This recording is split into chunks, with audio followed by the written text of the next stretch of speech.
Chapitre 6. Le surveillant général et la surveillante générale. Un surveillant général et une surveillante générale étaient nommés pour contrôler l'application des règles strictes et des règlements de la prison.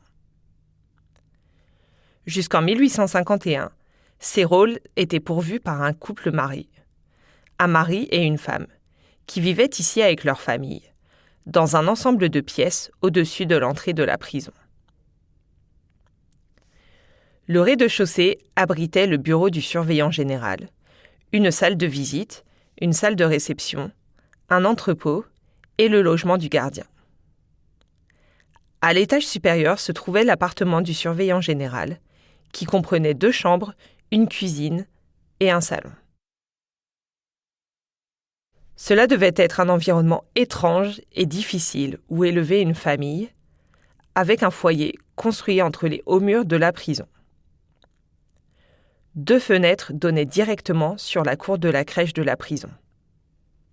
Le premier couple de surveillants généraux de la prison, Anne et Esh Lovell, a vécu ici avec leurs 6 enfants. Le couple suivant nommé à ces rôles était Mary et John Hutchinson, dont la maison était également remplie de nombreux enfants.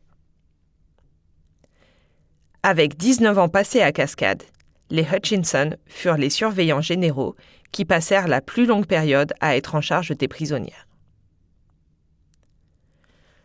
Leurs presque 2 décennies de service ne se passèrent pas sans polémique.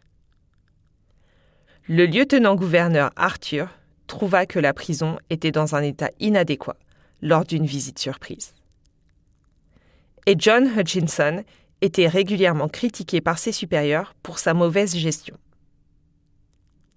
Il y avait également des problèmes financiers personnels, puisque John avait été déclaré insolvable et avait dû donner des biens et une partie de son salaire aux autorités. La rumeur disait que cela avait conduit Mary à emprunter de l'argent à une prisonnière, ce qui était déplacé. Bien que cette accusation ait été largement rapportée, elle n'a jamais été prouvée et les Hutchinson ont conservé leur poste. Ils ont même continué à travailler ici après l'enquête largement médiatisée sur la mort d'un bébé dans la crèche de la prison. Mary devint notamment la cible de la presse pour ce qui fut considéré comme son inaction et son absence de bienveillance envers les nourrissons placés sous sa responsabilité.